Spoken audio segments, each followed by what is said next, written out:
Le peuple congolais est une nation de paix.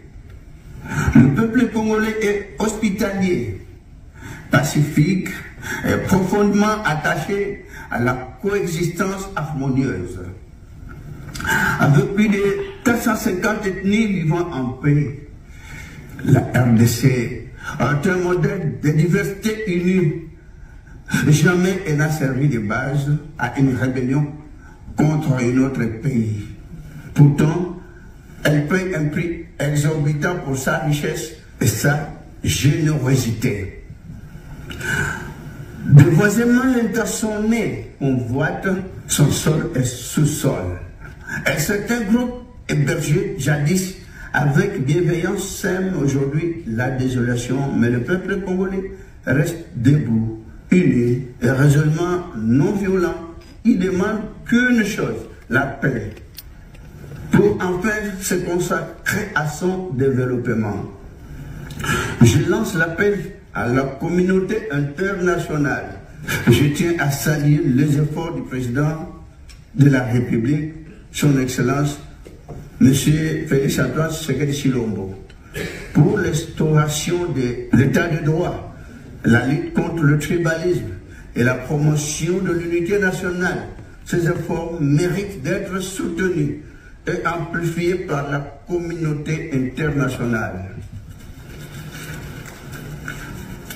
C'est pourquoi, en tant que rassembleur africain et défenseur universitaire de la paix, j'en appelle à la conscience des institutions européennes, que leur voix pèse pour exiger la fin des hostilités en RDC, que les sanctions soient appliquées aux pays agresseurs, conformément aux recommandations de l'ONU et de l'Union européenne, que de mécanismes de protection des civils soient renforcés, notamment dans l'est du pays, que la RDC soit soutenue dans ses efforts de reconstruction, de justice transitionnelle et de réconciliation nationale.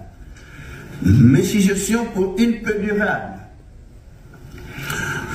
pour enrichir cette conférence, je propose que soit examiné le piste suivante: création d'un observatoire européen pour la paix en Afrique centrale, chargé de suivre les violations et de mettre des alertes diplomatiques, mise en place d'un fonds européen de soutien aux victimes des conflits en RDC, notamment pour les femmes et les enfants déplacés.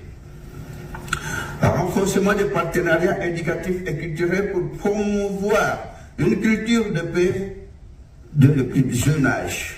Appui à la justice internationale, afin que les auteurs de crimes de guerre soient traduits devant les juridictions compétentes.